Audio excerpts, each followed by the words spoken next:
Hello, I'm Catherine Maguire. Welcome to the Soul Alchemist Podcast, where each week I share wisdom, inspiration, and practical steps that you can take to support you on your journey of personal growth and transformation.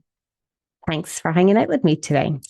We have a slightly different format this week because we have a podcast based on a lovely question, a really great question that Amanda sent in. And then we have a bonus episode, which is a practice to do based on what we're going to talk about today, because next week I'm having a week off.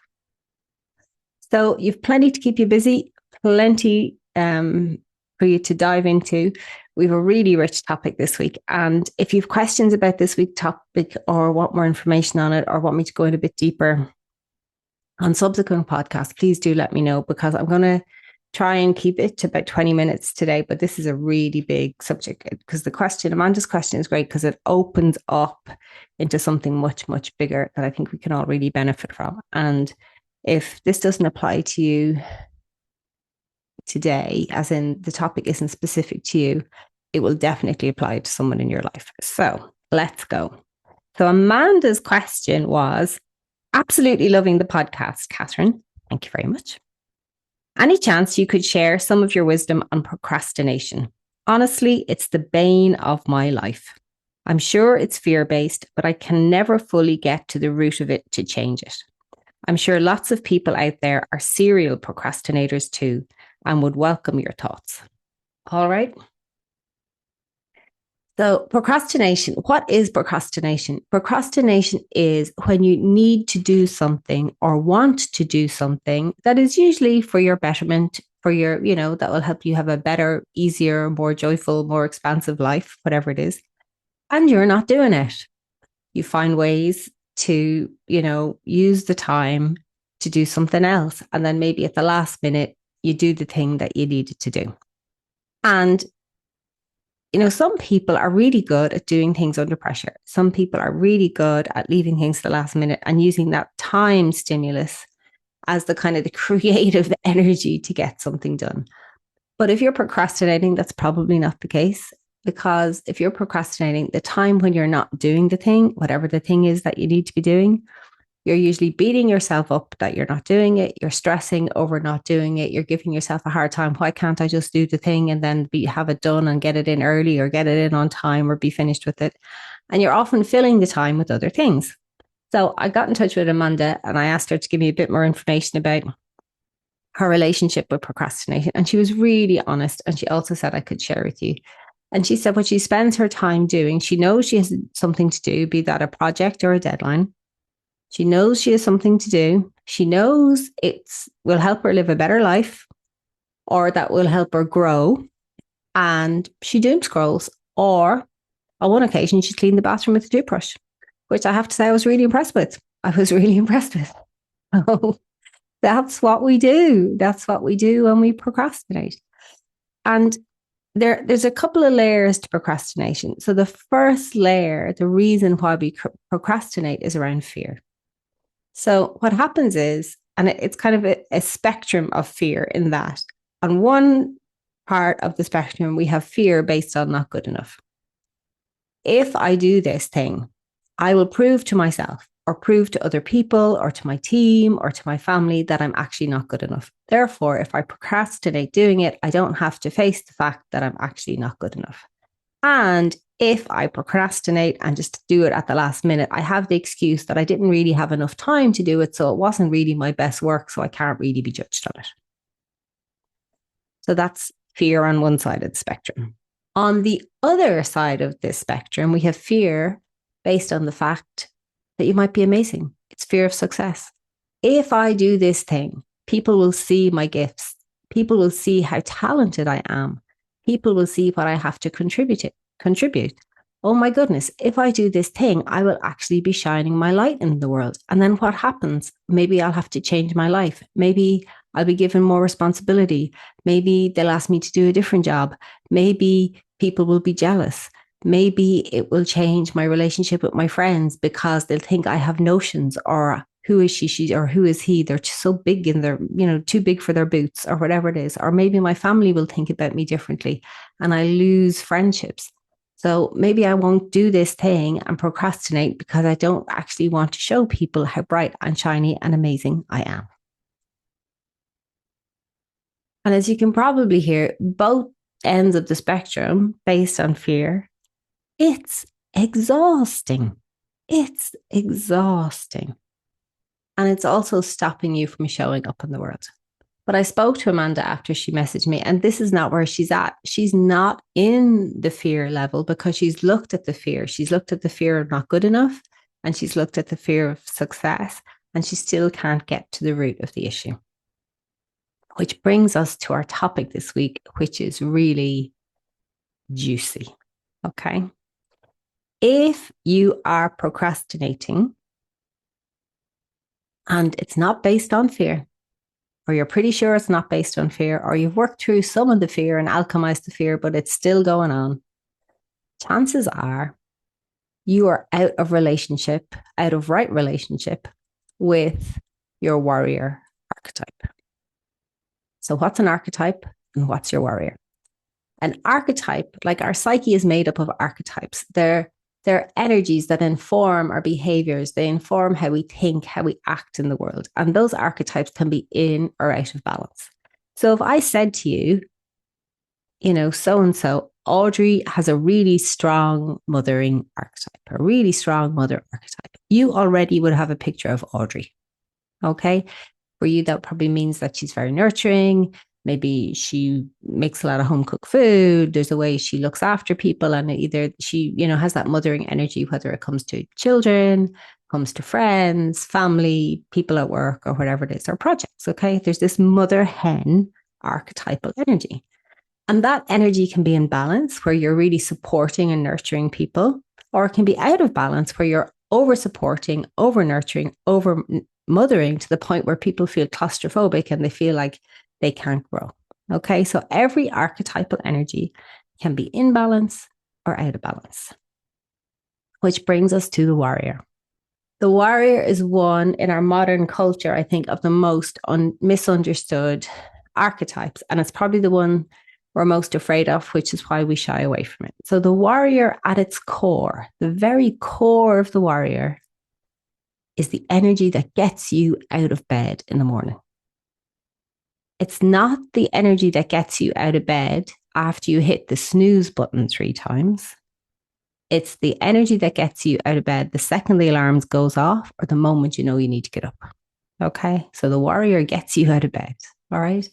The warrior is the archetype that provides you with direction. It provides you with consistency, and it provides you with the discipline to get things done. Okay. But we have this, kind of interesting relationship with the warrior, because often what we know of the warrior is the warrior out of balance, because the wound of the warrior is anger and rage. And the warrior needs a higher purpose. The warrior needs to work in service of the realm, and the realm is your life, the bigger picture for your life. So in our world, be it we see it in movies, be it we see it out in the world at large, warriors out of balance. So there's a lot of rage, there's a lot of abuse of power. We tend to shy away from the warrior archetype. But the warrior is really important. So I want you to think about this for a moment. You are the king or queen of your own life. And you need to get things done. And to get things done, you need to give instructions to your warrior to go out and do the things, and then things happen in the realm. And that doesn't mean a war. That doesn't mean you kill someone. That doesn't mean any of that. It's just things are getting done. It's a movement energy. It's a motion energy, and it's based on consistency. Okay. So if you're procrastinating, your warrior is not functioning properly. So on either side of the warrior, we can't look at the warrior in a vacuum. So on either side of the warrior, on one side of the warrior, you have your magical child. And the magical child is the one that just wants to play all day and be creative and doesn't want rules and doesn't want regulations and doesn't want to be disciplined and doesn't really want anyone to tell them what to do. I saw a magical child on Saturday. We were down at the beach, and after we came up from the beach, we were just sitting on the promenade watching the sunset. There was this gorgeous little girl. She's about 4 or 5, and she was on a little scooter. And as she pushed the scooter along with one foot, the light slid up on the wheels. It was amazing. And she was having the best time. And her mom and dad came along behind her, and they had a newborn in a pram, and they were walking up and down the promenade. And then at a point, her dad said to her, "Okay, it's time to stop now. You're tired." And she's like, "No, I don't want to stop." She was having a great time. He's like, "You're really tired." And she's like, "I don't want to stop." And he's like, "You're tired. It's time to stop." So she went into meltdown, full meltdown, to the point where the dad at one point just picked her up under his arm, picked the scooter up under the arm, put her in the car. She did a big bawl, and then big breath, a big sigh, and then she was asleep. So the beautiful, magical child that she was didn't even know she was tired. She didn't know how tired she was. But her dad had to be the warrior, discipline, boundaries. You're exhausted. It's time to get in the car. It's time to go home. All right. And the interaction wasn't pretty. I'm not saying it was. She was really upset. He was really upset that she was upset, but he knew she was exhausted. All right. So that's the magical child. And sometimes our warrior is out of balance because maybe we grew up in an authoritarian home. Maybe somebody in our home was very strict. There was a lot of discipline. Maybe there was a teacher at school, something. But sometimes your warrior can be out of balance because you're rebelling against authority. Sometimes your warrior is out of balance because you grew up in a home as a free spirit and you never learned about the warrior energy. You never learned about discipline, boundaries, consistency. You could do whatever you want. And there's nothing wrong with that, but we all need a warrior. And without a warrior, you stay stuck in time. You stay stuck as that magical child. And we never want to lose our magical child. But the warrior actually helps keep her safe. And the warrior helps create spaces where she can play to her heart's content. But then she knows when to rest. She knows not just to eat all the cake. She knows, that there's kind of a structure of being that actually benefits her or him. Okay. So that's one of the reasons our warrior can be out of balance. The other reason our warrior can be out of balance is if you think you've got your magical child, your warrior, and on the other side, you've got your king or your queen. The king or the queen has the vision for the realm of your life. So if you are without a vision, your warrior has nothing to get up in the morning for. And you might say, well, I have this project to do, or I have this course I'm doing, or I want to lose 5 pounds or 7 pounds or wherever it is. That's not a vision. That's a to-do list. Okay, so let's take it in the realm of losing weight. Say you want to lose 7 pounds. So what? Your warrior is not going to get excited about that. But if your vision is, I want to be the healthiest version of myself, and I want to live a long and healthy life, and I want to be able to walk upstairs and downstairs, and I want to be able to play with my children or my grandchildren, and I don't want to be physically dependent on sticks and walking sticks and walkers as I age. I want to be, free and mobile in my being. That's a vision. And your warrior can get on board with that. So if there's a project that you're doing, or there's a course that you're doing, or something that you're procrastinating on, dig a bit deeper. What's the actual vision? Give your warrior a sexy, juicy vision to get on board with, as opposed to, well, I just have to get this done. Okay. So what's the vision? So get into right relationship, get to know your king or get to know your queen. And what's the bigger vision for your life? And the other thing that can knock your warrior out is you've burnt out your warrior. Now, I have done this. So if we don't have a vision, or if we're coming from that fear place, we can actually burn out our warrior. So for me, it looked like this. I burnt out when I had my career in television, and I got up really early every morning. I drove, over an hour and a half, whatever it was, across the city to get to my job, worked in my job, worked really hard. I was on call when I went home. I was on call every weekend. And eventually I burnt out. It wasn't so much the physicality of my work that burnt me out because the hours were long. It was that my work was driven by the belief that I wasn't good enough. So I was working all those hours and I was sure, of course, I'll be on call. That's no problem. That's part of the job. Fine. Because I didn't believe I was good enough. And over time and over the years, I actually burnt my warrior out. So I had to rebuild my warrior so that my warrior could work from a healthy place as opposed to working from a place where I felt I wasn't good enough. So if you're procrastinating, you have to unpack this. First layer, is it fear driven? Is the procrastination fear driven? Is it from a place of not good enough or a place of fear of success? If it's either of those, you have to alchemize that. You have to meet the part of you that's afraid, find out what it needs, give it what it needs, alchemize that fear energy. What's the gift of that part of yourself and how can you bring that gift forward into your life? Okay. If it's not fear-based and you have an out of balance warrior, you have to have a look at what's causing that imbalance. Is my warrior and my magical child having a fight? Is my magical child running my life? And if so, why? Am I, rebelling against discipline, or am I so much of a free spirit? I've never learned consistency. I've never learned discipline. And that's not a judgment on either side. It's to understand what's going on. So is the imbalance in relationship to your magical child? Or is the imbalance in relationship to your king or queen where you have no juicy, sexy vision for your life? And in that case, you have to dig deep and go and get one. What do I actually want? What's the dream of the life I want to live? What do I want for the realm of the life? What's the big, juicy vision I have for myself? And am I big and brave enough to take ownership of that vision for myself? And then your warrior can get on board. Or have you burnt out your warrior from a place of not good enough and a place of fear? And in which case you have to rebuild your warrior. Okay. Regardless, whether it's your magical child running the show, whether it's your king and queen doesn't have a vision, or your warrior, you've burnt them out, the process is the same. So how do you build right relationship with your warrior? There's some inner work to do and there's some outer work to do. So I am going to give you, in the bonus episode for this week, I'm going to give you the inner work.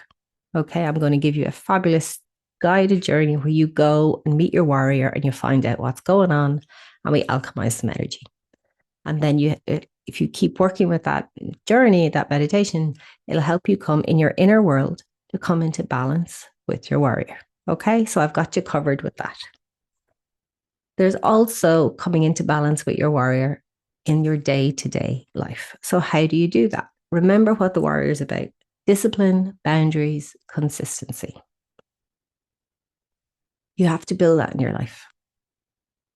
So it may be, and always with the warrior, it's consistency in small steps. All right, you're building muscles. Okay, if you go into the gym for the first time in your life, you're not going to lift 100 kilo weight, but you might lift 2 kilos or 5 kilos and build on that. And then you lift 7 kilos and 10 kilos and 15 kilos and up you go. Okay, so this is the warrior. The warrior is, consistency little by little, and those muscles get strong. Okay, so here's some different ways to build your warrior. Set an alarm. If you get up to an alarm, set an alarm. If you have a snooze button, get rid of it. And when your alarm goes off, get up. Don't think about getting up. Don't roll in the covers for another, 30 seconds, 2 minutes, 5 minutes. Just get up, and get up every morning when your alarm goes off, and feel the uncomfortableness of it, and feel that I still want to be in my warm bed, but get up. That's one way. Another way is the warrior helps us feel strong. So maybe for you, something like strength training, which is actually going and lifting weights and doing it consistently, 3 times a week or 2 times a week. You go, either if you have a home gym, great, or if you have access to a gym, go and actually lift weights and do it consistently. That's another way. Another brilliant way to cultivate your warrior is martial arts. Whether that's karate, kickboxing, jiu-jitsu, whatever it is. because into martial arts is built. The system of martial arts, if you go to a good trainer, is built consistency, discipline. And it's especially good for young men. We have a world where young men are really disconnected from their warrior. And everyone needs a good warrior. Everyone needs a strong warrior, but especially young men. Okay, so martial arts is a really good way to do it. Another good way to do it is sports, contact sports. In Ireland, we have a sport called hurling, where you're on a pitch with a stick and a ball. It's a fast, furious sport, but it's amazing. If you do it and engage with it consciously, for cultivating your warrior. Okay, so a contact sport is really good. Okay, but it's consistency, it's discipline, and it's doing it on the days when you're not motivated and when you don't want to get up. And that's different to the day where your body's really hurting or you're really tired or you've got the flu and you can't do it. That's different to the different day. That's different to the day where, and those days you need to listen to your body, but that's different to the day where you're not motivated, you don't want to do it. That's the day you have to show up with your warrior. Okay. So I burnt out my warrior in television. And the thing is, when you burn out your warrior doesn't really want to work for you again because you burnt them out. So you have to build it. So I built it with weight training. I did weight training when my body had healed from burnout. And as I entered perimenopause, my body needed to be strong. I lost muscle. So I started weight training and I did that 5 days a week. And my husband used to say, oh my God, I can't believe you're getting up this morning. But I knew but the vision for my king and queen, the vision for my inner queen was, I want to be healthy in my body as I age. I live in a medieval village. You're either walking up or walking down a hill, or you're walking up or you're walking down steps. My house, I have to come up a flight of stairs to get into. So my vision was, I want to be healthy into my old age and strong. So my warrior had something to get on board with, and I weightlifted 5 mornings a week. All right. So then when it came to doing this podcast, I had developed my warrior. I come back into a relationship with my warrior. And so this is episode 14, which is amazing to me. But it's episode 14 because I've spent the last couple of years really working on my warrior and getting my warrior back into right relationship again, getting it healthy, getting it strong. Okay. The other thing you may need to look at if you're working on your warrior is your anger, because the wounding of the warrior is anger. So if you've repressed anger, you're going to have a look at it. And maybe you can do that yourself. Maybe you might need someone to have a look at it with you if you don't feel safe doing that yourself. Okay. So when your warrior is in balance, you can take action. You can move towards your goals. You can focus on discipline and consistency instead of instant gratification. You can set boundaries. You create a safe space for yourself, for your magical child. And you're connected. You're connected to your sense of agency. You're connected to your sense of power in the world. And the thing is, as I listened to Amanda, Amanda said that, she's using her time to doom scroll or she cleans something in the house. Amanda actually has her warrior because she's consistently doom scrolling and she's consistently cleaning. So her warrior is there. It's just her warrior is not in service up to the realm of her life. Okay, so it's get the bigger vision. What do you want your warrior to be working towards, and why might your warrior be rebelling against doing the thing that it knows will help bring you into balance and, create a bigger and brighter and more beautiful life for you. So I'm going to leave you at that today. I think that is a lot to take in. If you have questions, please get in touch about this. If you'd like to know more, please get in touch. Message me on Instagram, or you can email me, Catherine@catherinemaguire.com. It's a really, really, really big topic. But as I say, there's a bonus episode. So as you see this episode, there's also be a bonus episode on the listing. And that is where you can actually meet your warrior. And we're going to meet with it specifically in regard to procrastination and getting things done. Okay, so let me know how you get on. Let me know what you discover, and let me know if you have any questions. And as always, if you've enjoyed the podcast, if you found it helpful, Please do comment, please do like, please do share. It really means a lot to me. It helps put it out in the world, and that helps a lot of other people as well, which is amazing. So have an absolutely gorgeous week. I look forward to hearing your warrior stories. I'm sending you so much love as you take this journey this week with this archetype. Slán agus ciao.